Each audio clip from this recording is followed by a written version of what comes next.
La loi. Et puis cette autre affaire qui secoue le pays après 10 mois d'instruction et de procès, le tribunal militaire a jugé le soldat Elor Azaria coupable d'homicide. Mais avant même que les juges ne publient leur sentence, la classe politique israélienne est divisée autour d'une possible grâce. Avant d'en parler, le rappel des faits. Un verdict respecté par la classe politique israélienne, mais dans sa foulée, des demandes de grâce qui fusent de toutes parts.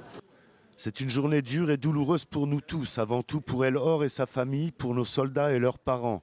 Je soutiens l'octroi d'une mesure de grâce en faveur d'Elor Azaria, écrit Benjamin Netanyahou sur sa page Facebook hier soir. Réaction prudente et non amplifiée par un communiqué officiel de son bureau. Azaria a été reconnu coupable d'homicide à l'encontre d'un terroriste palestinien déjà neutralisé au sol à Hébron l'an dernier. Le verdict a provoqué colère et excès de la part de manifestants venus soutenir le soldat aux grandes dames de la classe politique et de l'armée qui appellent au respect des valeurs éthiques de Tsahal. Le ministre de l'Éducation et dirigeant du parti de droite Foyer Juif soutenait l'octroi d'une grâce avant même que le procès ne se tienne, souligne-t-il sur la seconde chaîne israélienne. Le sujet est public et national et il y a un instrument qui s'appelle la grâce. J'attends du ministre de la Défense qu'il en fasse usage.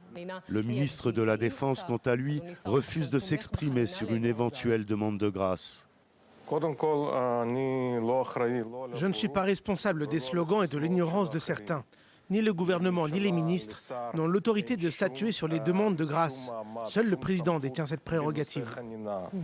Quant au président Reuven Rivlin, il fait aussi acte de prudence. Une demande de grâce ne peut être faite que par le soldat, son avocat ou sa famille proche, a-t-il indiqué, et seulement une fois le processus judiciaire terminé. Dans le cas où une demande de grâce sera présentée, elle sera examinée par le président conformément aux normes et aux recommandations des autorités compétentes, déclare le bureau du président dans un communiqué.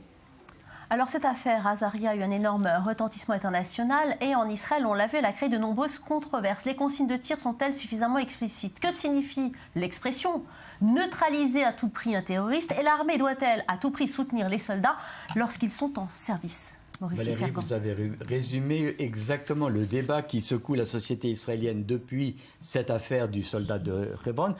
Est-ce que les consignes sont claires? Oui, elles sont claires. Les consignes d'ouvrir le feu sur un terroriste lorsque sa vie est en danger, c'est très clair pour tous les soldats. Est-ce que l'armée doit défendre absolument ses soldats en opération? Oui, ce soldat, Azaria, a eu un officier de réserve à sa disposition qui est chargé des questions judiciaires pour l'assister, un avocat payé par l'armée pour défendre un soldat qui était dans une situation difficile. Les juges, eux, ont décidé qu'il s'agissait d'un homicide. Il faut respecter la décision du tribunal et avant de parler de grâce, il faut surtout attendre la sentence. On ne sait même pas ce que les juges vont décider. Est-ce que Azaria va rester en prison ou n'effectuera pas de peine de prison?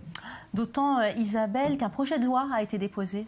Tout à fait. Eli Ben-Dahan, suite à ce verdict, le vice-ministre de la Défense a pris l'initiative de présenter un nouveau projet de loi à la Knesset qui a pour but de protéger les forces de l'ordre et les soldats en service. Il déclare, et je cite, « Quand ils nous protègent, nous les protégeons ».